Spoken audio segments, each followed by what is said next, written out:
Next up, we have Blaze by Corn and Beans, featured in Geometry Dash is my understanding.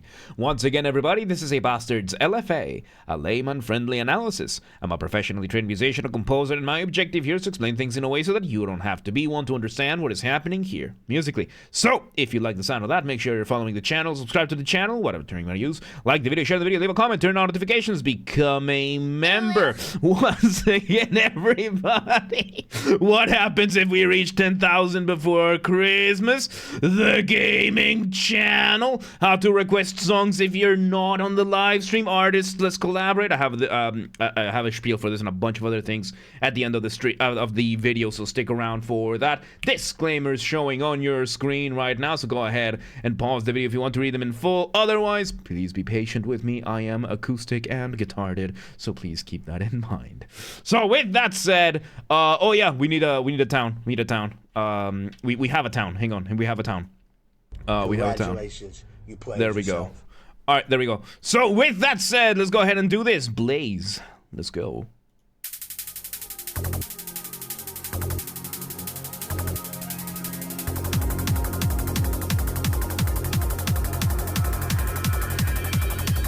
Okay, so we start with 3 layers. First, we have our drums, giving us our drum beat, establishing tempo and everything. We have a little bass that has 2 versions. First, giving us an initial burst, you know, 3 notes at a time. And then a synth high above that is just holding down some chords. I don't think we have a motif just yet. I don't think it could have been that bass, that little rhythm in the motif. Let's hear a bit more. Let's hear a bit more. Let's see where it goes. There we go.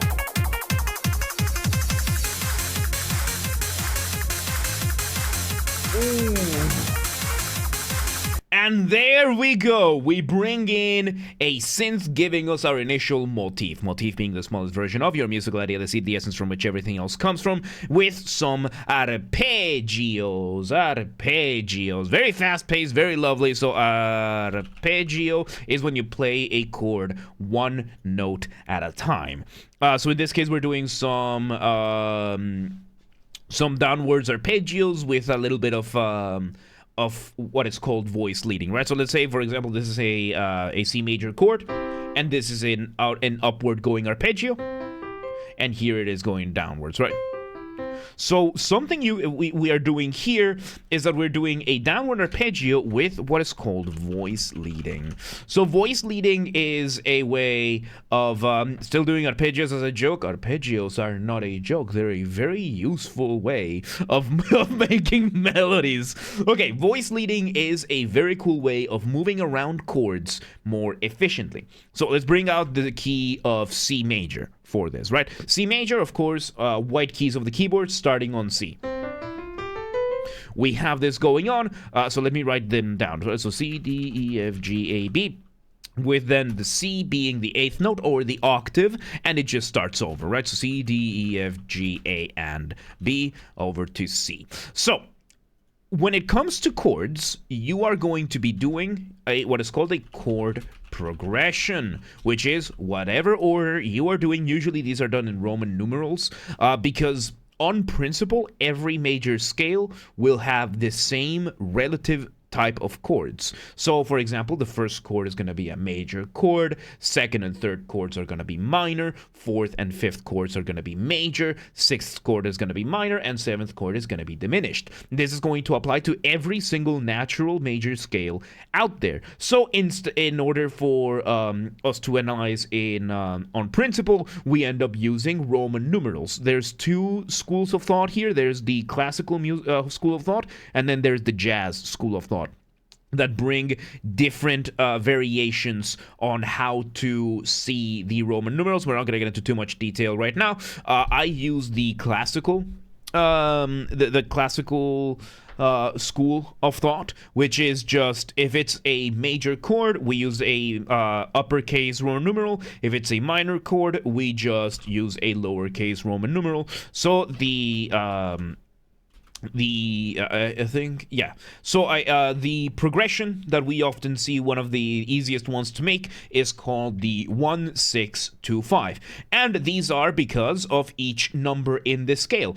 Number 1 in this scale is C. Number 6 in the scale, 1 2 3 4 5 6, is going to be A. 2, well, that's going to be 1 2, D. 5 is going to be G. Your 5th chord is going to be your dominant, which is what is going to drive cadence. So yeah, usually you want to end your chord progression on a 5 or an a 7, because those are the two most the two chords that give you the strongest cadence on principle. So I'm not gonna get too much into that. Once again, cadence, right? So when you're making music, you're doing one of two things: you're building tension, resolving that tension. That point in between we call cadence. So usually that is going to be brought by your 5 chord. So let's go ahead and point out 1 6 2 5, right? So chord number 1 on C. The way that you do these with triads, we're going to be doing 3-note chords. Chords are usually built by skipping 1 note in the scale, right? So you cluster the chords vertically by skipping 1 note in the scale. So C, skip note, E, skip note, E, G. Sorry, C, E, G. This is going to be your C major chord. And let me just bring the piano up here. So we have the C major chord going on over here. A minor chord is going to be same principle, right? So A, skip a note. So we skip B, C, skip D, E. A, C, and E. That's going to be A minor. Then we are going to have D, which same principle. So D, F, A, which is going to give us our D minor chord. And then G, which is going to be G, B, and D. These are triads. Triad chords means that there's 3 notes in the chord. You have 3 main types of chords. You have dyads, which is 2 notes. Triads, which is 3 notes. And then there's extended chords, which includes sevenths, which is going to be sevenths, ninths, 11ths, and 13ths. Because these are the relative places, right? So a 9th from C would be, 1, 2, 3, 4, 5, 6, 7, 8, 9. That's going to be D. So if you have a chord with a 7th and a thing, so you can just keep stacking the notes like that, right? But at a certain point, so here it is, right? Root, dyad, triad, 7th, 9th, 11th, 13th. And then if we do it again, we just land back in C. So you can really mess around, and then after that you can mess around with the notes a little bit more, right? But this is the basic structure of chords. So when it comes to voice leading, you see how here the notes are jumping quite a bit. You have to jump around a little bit. Not very comfortable. However, the idea of voice leading is the idea, in math we would call this the common denominator principle, right? So we are going to find which common denominators we get between the scales. And Sweet Sticky, thank you for the follow. Welcome to the Mosh Pit. Welcome today. How you doing? So we're going to bring the idea of common denominators, and then we're going to engage in voice leading. Voice leading meaning that we are going to try to move as few notes as possible in order to change our chords. So let's look at C, E, G for C major, A, C, and E. So A minor and C major both share C and E, which means we can just hold C and E down here, and you just move G to A, and you get this and you get to go from the 1 chord to the 6 chord by moving 1 note instead of having to move the whole hand. So instead of moving from here to here, now we just have to go.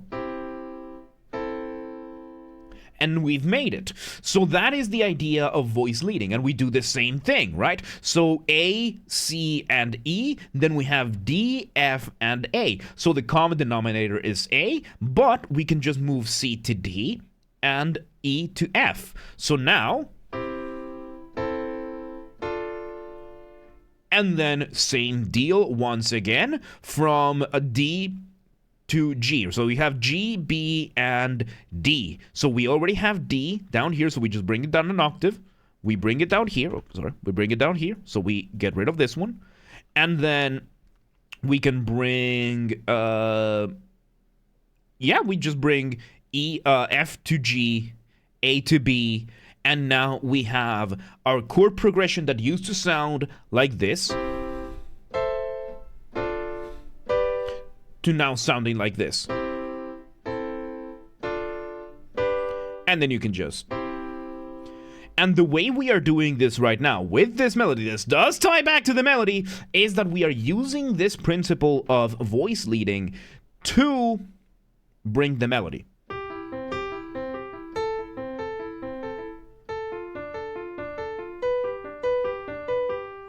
So we are doing that in the main melody right now, while we are having the drums and the bass doing its thing. You know, the bass is now syncopated as well. Syncopation just means that that we're having that you're not hitting with the drums or with the beat, right, or with the metronome, which is what the bass is doing. When the drum is not hitting, the bass is syncopated. And yeah, this whole spiel just so that I could explain why.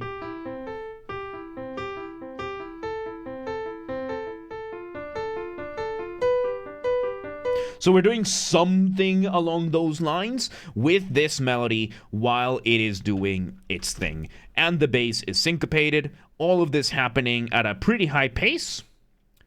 I am not apologizing. Let's continue.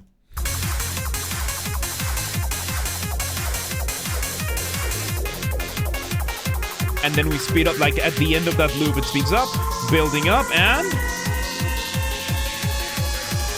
Okay, we're now getting a build-up with the note going down, and...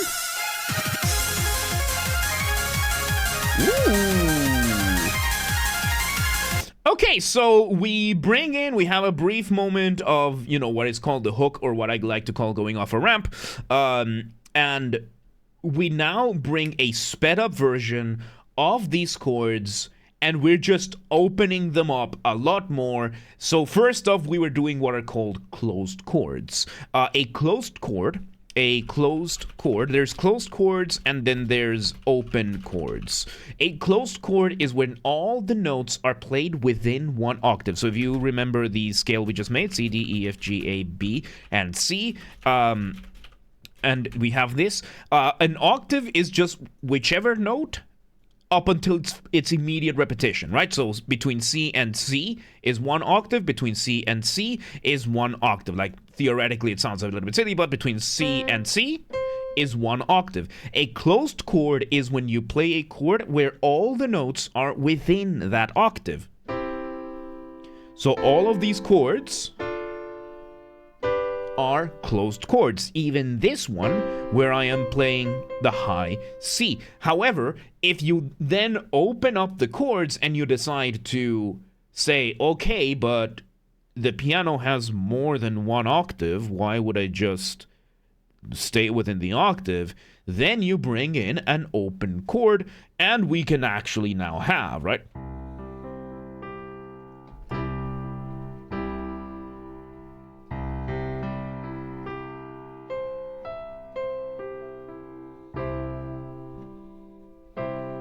We can really open up the chords. So we speed up the motif. We're now doing, it's not really a reduction, but it is a reduction. So we're also engaging in reduction, right? Reduction is when you speed up something. We have basically doubled the speed of the motif. Now we are opening the chord so that it can happen over multiple octaves while the drums are doing their thing. And this is really good. Let's see where it goes.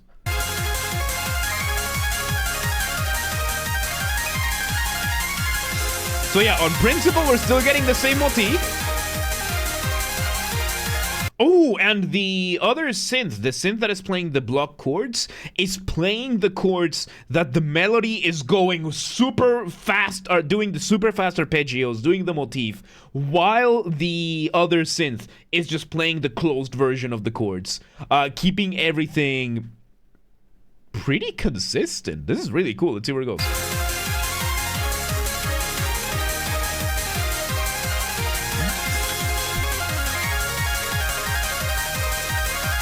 Ooh!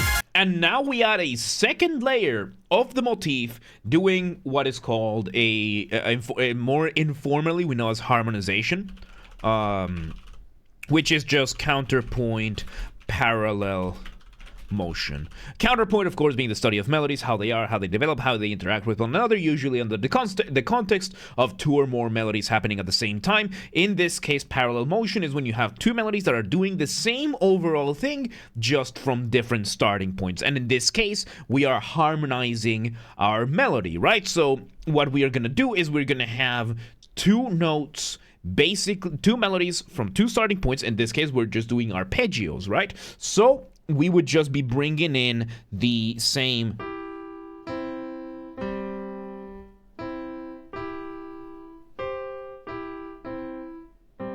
So we're doing this over multiple octaves and with the chord changes being super fast. So we're now just having two versions of the same melody just from different starting points. It sounds really cool. Let's see where it goes. Sorry. We remove the drums off the ramp. We're doing some build up. Let's see.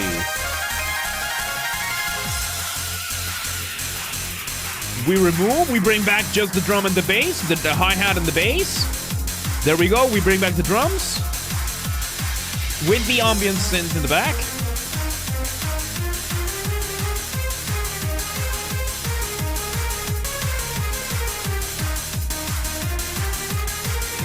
We bring in, okay, there was a change there. Let me go back a couple of seconds. We bring in a sample of what sounds to be like a violin or a cello, and we now do a little solo. Variations of the motif sounding a little bit more like a solo. Solos, of course, being such a nice thing. When you're making music, you want to keep a very careful balance between what is familiar and what is new. Too much familiarity, too much repetition, too much of the same thing, you risk boring the listener, they tune out. Too much new material too quickly, you risk overwhelming the listener, they tune out. However, there is one exception that is universal to every single genre out there, which is solos.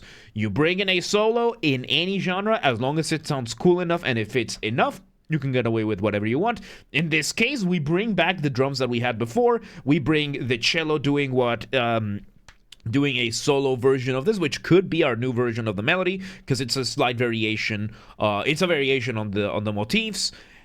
Let's see where it goes, because I did hear that we're bringing something else. Let's see where it goes.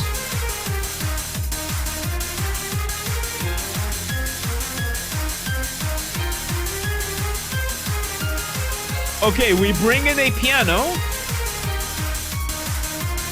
Okay, we bring a piano with what I think is doing the original motif, but instead of doing the actual arpeggios, we are doing a block chord with the voice leading being done as repeated notes high above. So, for example, if we were to bring back the 1-6-2-5, right?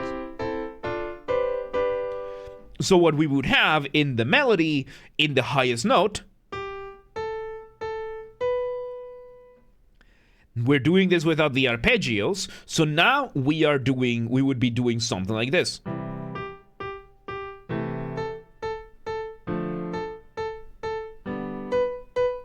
Something along those lines, where we are splitting the motif in two, where we have the chord part of it, and then the voice leading doing its own melody higher up above, while we are getting this new solo. Really cool way of inserting the original motif back. This is really good. Let's see where it goes. Remove the drums off the ramp. And let's see. Hook, and there we go. We bring the drop again with this version. On principle, the same thing as before. Oh, so cool. And we now include the violin samples doing a doubling with the other synth that we had.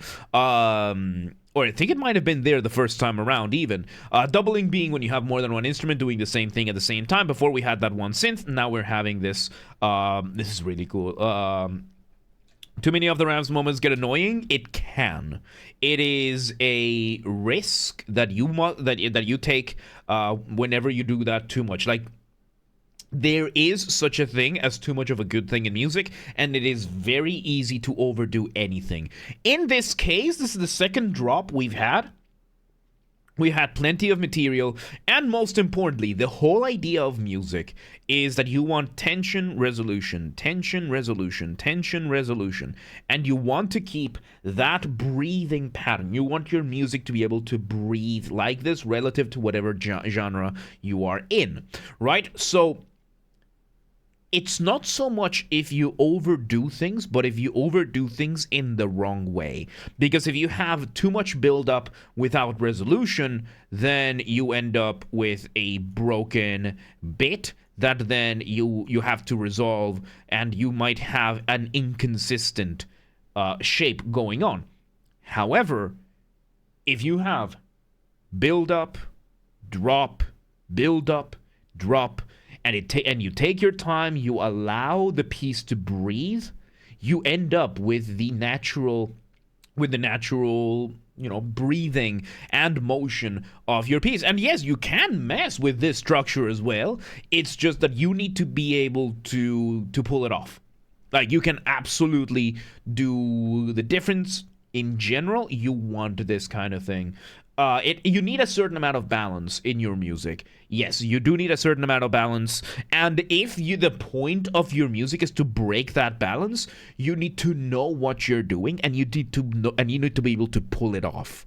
That's the challenging part. If you want to go against the conventions, you really need to know what you're doing. You need to know which rules you are breaking and why you are breaking them and how you're gonna pull them off. So yeah, like, at the end of the day, it's one of those weird things. Let's see where this goes.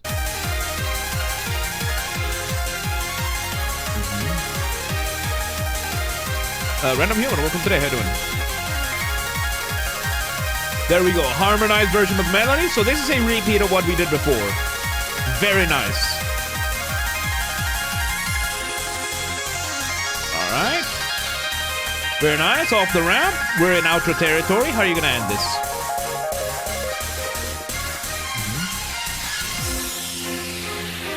Alright, we bring in one more hit and we start slowing it down.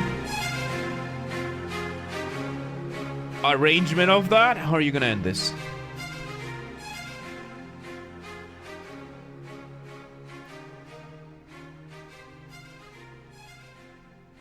And we fade away. Okay, so we engage in a fade away. This is not a fade out, this is a fade away.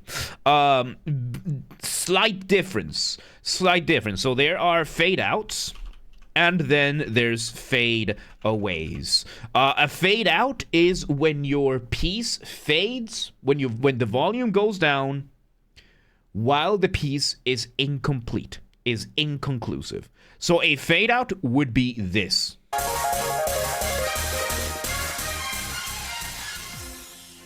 No, let me go a bit, I need to go a bit earlier for that. So here it is, a fade out, right?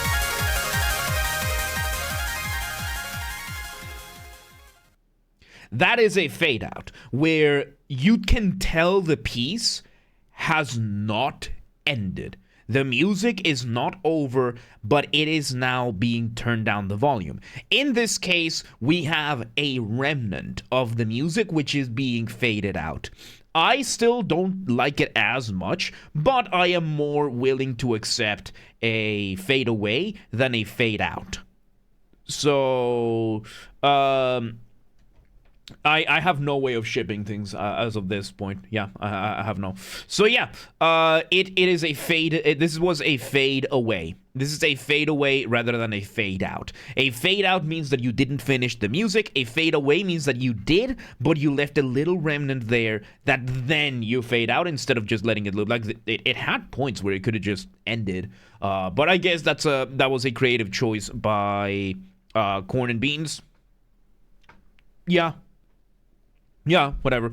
But yeah, with that, There you have it. That was Blaze by Corn and Beans, featured in Geometry Dash, is my understanding. Once again, everybody, this has been a Basterd's LFA, a Layman-Friendly Analysis. I'm a professionally trained musician, a composer, and my objective here has been to explain things in a way so that you don't have to be one to understand what's happened here, musically. So, if you're watching this in the YouTube video archive thing, thank you for watching. Make sure you're following the channel, subscribe to the channel, whatever term you're going to use. Like the video, share the video, leave a comment, turn on notifications, become a member. Once again, everybody, if we somehow hit 10,000 subscribers on YouTube before Christmas 2025, on top of doing the audiobook fan fiction thing, I will also play a single video game of the choice of the community. Whatever y'all want, Geometry Dash included, if we reach it and if y'all vote for it, you know, within terms of service. We're probably going to do giveaways and whatnot. This has to be achieved within, with legitimate and honest means only. No account duping, no botting, no buying followers, no alt accounting, no rat behaviors like that. Go share the videos, the streams with your friends, with your families, with your family's friends, with your friends' families. Those are two very distinct concepts, by the way. With your online and offline communities, go share these streams far and wide with everybody that you know. Also, use the hype function on YouTube. We have a group on the Discord that coordinates for that. Link down below. Go coordinate with the peoples. And yes, artists, Corn and Beans, X-Milsau, or anybody else out there on YouTube or otherwise. This is an open invitation. If you want any of my musical skills, whether it is my guitars, Mongolian throat singing, you know, the good old kind of thing, regular singing, voice acting, or if you want help figuring out something for your composition, whatever it is, reach out, let me know, whether it's in the comments or Instagram, Twitter, X, Discord, DMs, whatever it is. Just reach out, let me know. Let's work together. Let's make everything. Let's make music or anything else, right? And if you're in the audience and you know somebody that could benefit, just reach out, let them know. Yes, please do not harass anyone. Please do not spam anyone. Be cool about things. Don't be a rat. Members get early access to the content. I schedule the videos for the week on Saturdays, and if you're a paid member on YouTube, regardless of your tier, you get access to the videos when I schedule them, at least for the LFAs. So become a member today. If you want to listen to this without me interrupting every 3.5 seconds, I will be linking it in the description down below. If you want to request a song and you are not on the live stream, check the pinned comment on this video. It has the instructions on how to request songs. And if you jump into another video series and you try to circumvent this rule, you're doing yourself no favors, because I don't read. I can't read. So, so yeah. And if you want to catch the streams when they happen live, we aim for Monday through Friday, 6 p.m. Central European Time. We stream live on Twitch, YouTube, and Kick so that you can tune in from whichever platform you prefer. 6 p.m. Central European Time. Again, if you don't live in Europe, do not worry. We have the full up-to-date streaming schedule showing in your local time zone in both Discord and Twitch. So if you live in Accident and you're like, yeah, but what time is 6 p.m. in Hungary? I don't live there. Don't worry. Just go to Discord or Twitch. Both link in the description, and they're going to have the stream schedule in your local time zone. And follow the gaming channel. By the way, thank you for 100 subscribers on the gaming channel. Follow the gaming channel. I have a gaming channel because, of course, I have a gaming channel. I'm on YouTube. What else could I possibly have? Games are Bastard. That's where I put the gaming after show recordings. When they happen, we record them live on the main channel, and then the recordings go here. Linked in the description, or just search for the username same as James R. Bastard. Just swap the J for a G, and you got it. And yeah, there you go. Blaze, Corn and Beans. That was good. That was good stuff, man. Good stuff. But yeah, let's move on.